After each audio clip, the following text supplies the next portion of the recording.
Kasi we talked to, I think it was Benny Abante, di ba? Kung kasan si Benny Abante, ang sabi niya parang nanlalamig na raw ang Kongreso sa pag-abante ng tatlong impeachment complaints laban kay VP Sara at baka daw mauna pa ang maunahin pa yung eleksyon kung sakaling paandarin pa ito.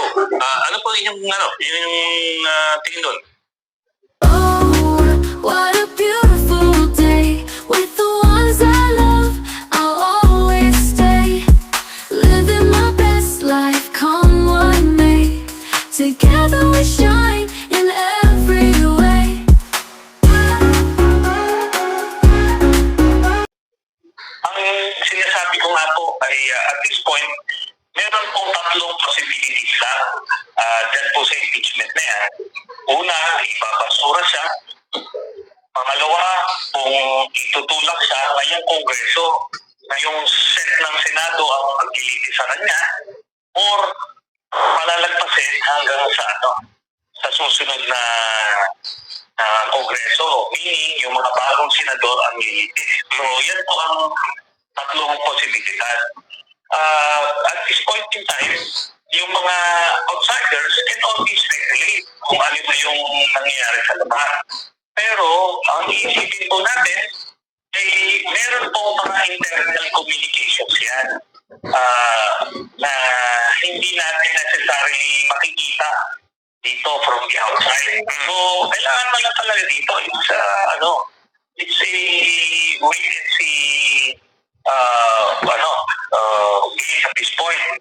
Kasi kagaya nung di ba yung sa ICC dati, sabi nung talagang hindi pwede, papakulong pa raw kung sino yung mag-cooperate.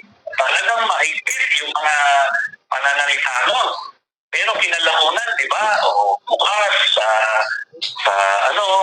posibilidad, then eventually, kung sa Interpol pagdadaanin, wala magagawa, kundi paparesto. So nakita natin how the public communications or external communications change over time. So we'll have to wait. Ano talaga. Senator, are you willing to give estimates or percentages dun sa mga tatlong possibility na binanggit mo?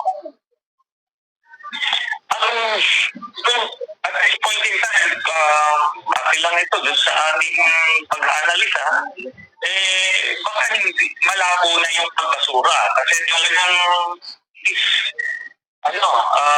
against the interest of the Marcos administration, ipasura to. So mga 0% yun? 0%. Zero yun. Sabihin mo na lang 1. Sabihin mo 1%. 1%. Tapos merong kang itong dalawang senaryo na ngayon ipapasa o So, sabihin na lang natin, kalahati. 50-50. Ay, kalahati. 50-50. Siguro 49.5. So, minority pa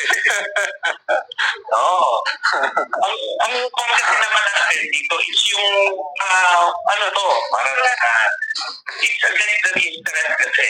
So, hindi nila masasabi because of the nature ng political environment ngayon, mag-eleksyon, at itong Duterte, admittedly, may influensya sila sa Mindanao. So ayaw mo naman yan i-alienate kung ikaw yung Marcos administration. So kaya they will have to finish their communications wherein kung may mangyaring impeachment, palalabasin nila, hindi sa amin yan. No? Ang comparison ko niyan, kagaya nung panahon niya, nila Sec. Ronaldo, yung Supreme Court Chief Justice Corona, nung tinulak yung impeachment, hindi naman openly nagsasalita si President Aquino noon, si Pinoy na supportahan niya ng impeachment or ituloy niya. Wala ganun biglaan na lang yun. Pero kung sakasakali, Senator, kung itutuloy sa next Congress na yon, anong posibilidad doon? Kasi sabi sa amin ni Congressman Benny Abante, kapag ganyan, para hindi daw ma-trigger yung 1-year immunity, kasi baka pag final ngayon, i-junk, magkakaroon siya ng 1-year immunity, no? Di 2026 na yon. So ang iniisip nila, wag na daw padaanin muna sa Committee on Justice, i-refile na lang sa next Congress. At tingin nyo, mas plausible yung scenario na yon. Kasi kung i-refile na hindi dumaan, hindi nagumpisa yung impeachment process ngayon, wala yung 1 year na yon. Pagka-file siguro July, August, pwede na nilang umpisahan ulit.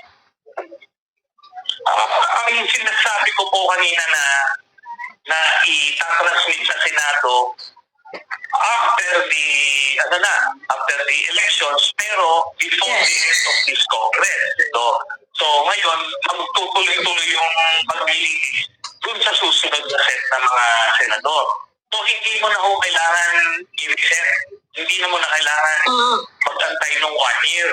Kasi ang sabi po nung ibang abogado, ang impeachment trial para yung kunyari sa Sandigan Bayan, Quasi-judicial. tatlong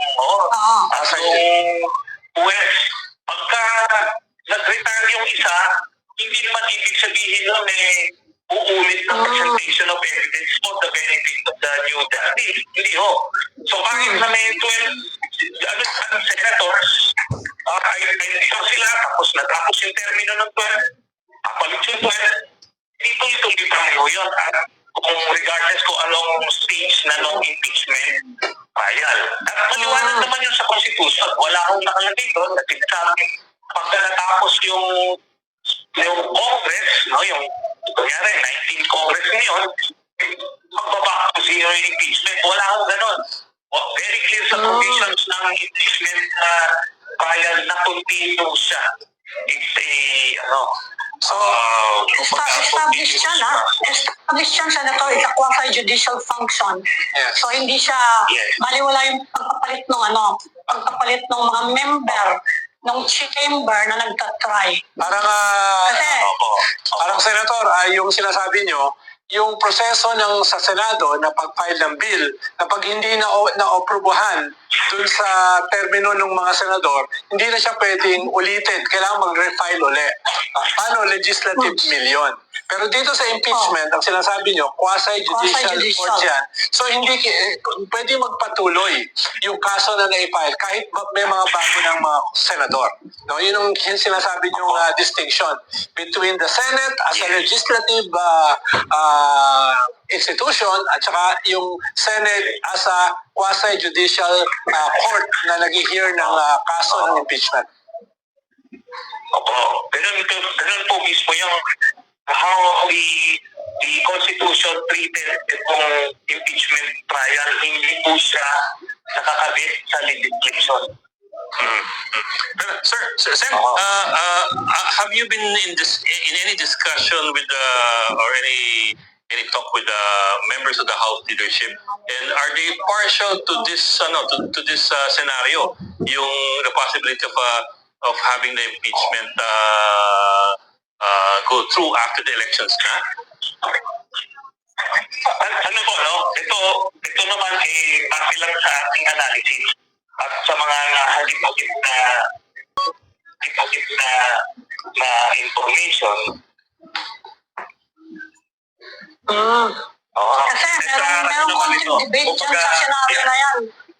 Senator, kaya baka umakit siya sa Supreme Court kung sakaling matuloy yan. At baka umabalalo. Pwede naman po, no? Pwede nilang gawin, pero wala pong legal leg to stand on yung mga nagsasabi pagka natapos yung Kongreso magbaback to zero. Wala akong ganon na ang impeachment trial nakalagay yung sa Constitution na matatapos lang ito kung ipapasura sa plenaryo sa House or kung magdidesisyonan ng impeachment court ng mga senador una. Kaya dalawang paraan lang ho yung paano ito mabasura. Wala akong ganyan na tuwing matatapos yung Kongreso. Kaya nga po iba yung legislative process, yan po sa legislative process, yan po yan. Pero iba po yung role nila at ang impeachment court or even yung sa House, pagka yung Committee on Justice din po, pagka part siya ng impeachment proceeding, meron siya extra powers. Pwede po siya magsubina ng mga bank records. Ano po yan? Yes. Nangyayari lang po yan during impeachment proceeding. Pero sir, kayo po, are you partial to that scenario? I mean, do you approve or do you like that scenario na hintayin natin matapos yung eleksyon bago ikurso ang impeachment sa Kongreso? Kongreso po, hindi Senado, Kongreso. Ako po, personally, mas the sooner we get this thing over with, mas maganda para sa bansa. Pero naiintindihan ko rin yung mga political players involved dito kasi may mga factors at play. Siyempre, mas primary consideration nila yung panalo sila sa eleksyon. Yung iba naman, anong impact nitong Iglesia ni Cristo sa sa magiging boto nila. Kumbaga, marami, no? Tapos itong boto sa Mindanao, ang factor din yan, naiintindihan ko po yan. Kaya, kung medyo, risk taker ka, pwede mo lang gawin ito. Pero kung medyo risk averse ka, malipasin mo na yung election. So, ang sa akin, bottom line lang ho, kailangan matanggal sa pwesto si Vice President Sara Duterte kasi talagang very, very dangerous po siya sa ating bansa at demokrasya. So, Senator, sang-ayon kayo sa 49.5% before election, pero naunawaan nyo yung other 49.5% na after election. No? May ganun kayong Yes. Oo.